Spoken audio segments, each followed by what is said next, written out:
o se atali o le atua, o lava le ingo seve, te feilo iai. Fas fulu tausanga ua talo na o wola i New Zealand. Fas fulu tausanga talo na whaavae le wa o te Samoa. Sa ta ua mua le manu kaulua. Te minei ua ta ua papatoi lua. Mai le afe iwa se lau wale se fulu wha. Na whaavae ai le wa o te Samoa lea. I New Zealand nei. O le tausanga fo ina ma le taimi fo ina. No tu vai mai ai i New Zealand. O le fase fulu fo ina o tausanga. Talo na iei nei maafutanga. Ma brother and sister ai ono. Ma le tina ia Waioma i tono nei au pa ia. Ia po tono fo i o New Zealand nei. Lono winga. E leo se maafutanga pupu.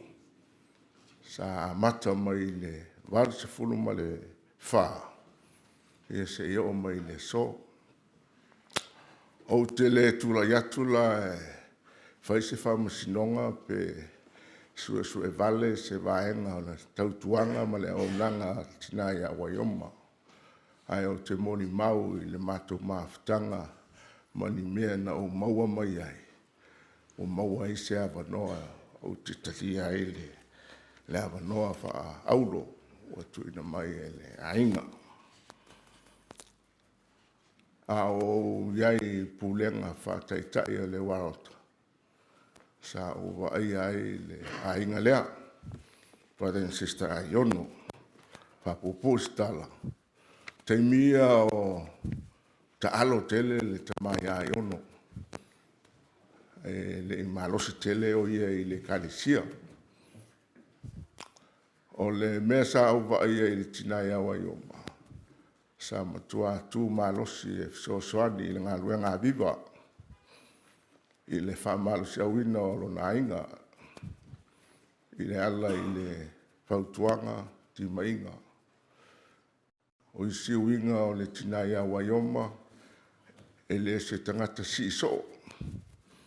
E le se tangata tala noa. Tau tala so. O se tangata mate ngatau na uinga. A se tangata e tumu le whalo alo. Sa o whapea uia i taimia. O Waioma o se tina o viva. O asa tele na nisi taimi e tala noa wha tangata matua Waioma ia viva ma ai ono. E ala i whautuanga ma tūlanga peo na o mia e lea ainga. Ma o ina fo ina o mo mai ei le talaanga o le ainga le o posao. O i malai la.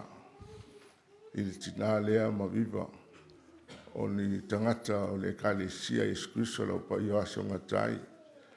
O ni tangata na lato whawaina le kalesia i malai la. O ni tangata malo losi le kalesia. O ni tangata sa tautua o la tautua a i le kalesia. Te le ala taimi e whātaunu iai au unanga au mātou iai le au paia. O sa mātou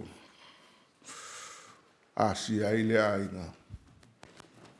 Mātou te vai ai fōlinga o le tinalea. Le anganga foile le sangi e fia whai me le lei tangata le kalesia ai mese a taita. I le mawhai o nā rese se taitai mai le whale. E au noa ma se whalo alo. E le ngata i ni tani ngā sua. Ia a fōlinga. Ia a whautuanga. Ia a se me fo i aru le taitai mawe. O inga ia sa o vai ai le tina. Wha malosi. Tua lalo ti mai whautuanga. A wao whātonu. Sa o vai ai na o iloa fo e mele na leo na nau ma malosi tele viva i le taimi lea. Ma tūlai mai e iloa le a inga o brother and sister ai ono o se a inga whaamanuiaina I leo langa whaletino. Ai sili o na whaamanuianga whaleanganga. A vea I le ta māma le tina ma whanau. Oni au na I le ngāluanga le atua. Ono le whawai na fua mai tua ai malai la. O la ula moli mau I le tina ia Waioma. Se le mea na ua wao ma ia te ia. E leo se tangata tauta soo. O te leo whaalongo foi e whai e Waioma ni talanis. O leo ua se fuluma le tasi au ngā taitai. O iei pēr le tina Waioma I tono le whalaputonga lea po le kālesia I le waota papatoe. Le tina lea na umatu nei o Sister Puleai. O le pikopolo na lua le nā I tono le wā Samoa. Ia. O ina le sa o waiai le maafutanga le maltina Waioma. O le atua o le whamasino o Waioma matato uma o auna. E le ato se wholaunga se tautai mata pala pala. E le ato toa se ngā luenga se aunanga a se tangata. A o le atua na te whamanuia ma whamasino le au auna. A o lau mōli mau I a Waioma o se au auna aunga. E le whaapitolo na aunga I a te ia mono na ua ainga. A e ua fua maila na au aunanga. E ala I le malosi whaleanganga o tūlai mai tonu le siosi o manga. O le uso I a viva ma le whanau. E ala I na tua lalo ma le whauwhautua I lo na uso. A whianga I ai le tamai ai ono ma le ainga le taitainga. Melea o te molimau atu o Waioma o se awhawhine whapele pele al te maarelanga. Sa whanau mai e ni mātua le lei. Mare nā whamanianga na ia maua, nā te le i tāwhia, I a te ia, a sa ia whaasoa. Ia na nephew, mona niece, mona tausonga atoa, mona nā wainga. E leo e ngata I nā, ia e wo mai fo. O viva la, wha umatua se mori mau. O le se whainga wo ma whana le lei al tina ia viva po sista I ono. Ma loto o lua. Wa lewa tele nei mafta. E whaitala ula I riti taimi. Wa pei o lua se ungali. Tele o taimi e o mai le so. E se le whainga tau le whainga uo. Ia.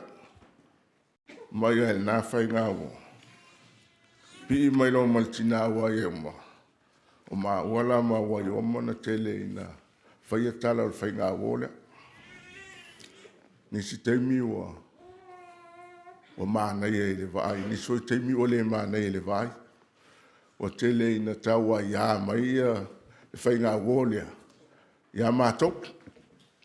Ia mea whaia wai. Pauala ngono tinale o viva ma Waioma.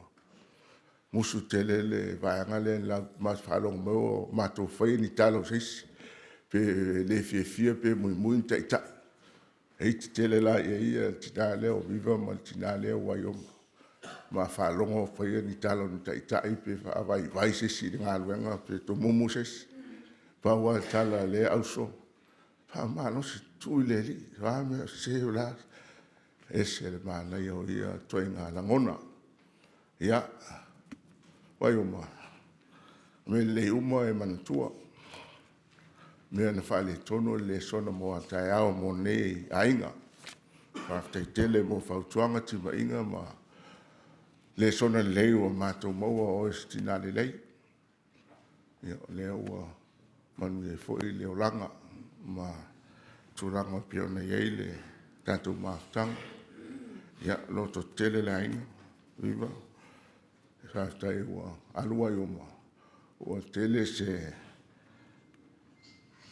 whatu le lei sai o toi le ainga o fua mai ala I se siau whanau. ma whanau anau whanau. Ai mese lava wa alua i oma. Wa ai ngā ruenga le lei sa whaie brother and sister ai ono. Wa fua mai le lua whanau. Whamangalo se whale tonu brother and sister sewe ma le tātou maafutanga. Pia no whai atu o le wao te whaisina tō tele. Ai o te whape atu. O waioma i tono le aupa ia i nei fast food tausanga. O te nei whalongo ua whaia i waioma pe ua eise si o le aupa ia waita ia waioma o whaia se tala whaale tono i se mawhau fausis. E o mai le so. Le se me o whalongo ina si nātala. A ola foi lo tina. Sa ma futo ma waioma. Peila o se uso nei lo tina mo e waioma. E le tangata tauta so. E le fie in tangata e whaia ni talo sis. Ia, se iwanga na ila le tina ia viva malawe. O lo tōrua. Iwanga la tau inosia e nisteimi. I ono le lau inga foi le e nofo matau fiofi ai ono i me tau nā lu iai. Ia, ai alo whangia le atua le whai ngā malanga. I le wha moe whai malanga atu i Samoa. Ia angani leile li i so se mea. Wha moe le atua i mea uma le wha moe ngal tina. Tātou tā pua i lana whai ngā malanga. Si le fia le atua mea uma. O lau le talo. Lo so i fua le atua le tātou tamai whawawau. O Yesu o le kiriso le tātou whaola mo le tātou tongi ola o le nganga pa i so sani a te oi mao o tātou au na matautua i le swafo Yesu kiriso. Amen. O tātou au na matautua i le swafo Yesu kiriso. Amen.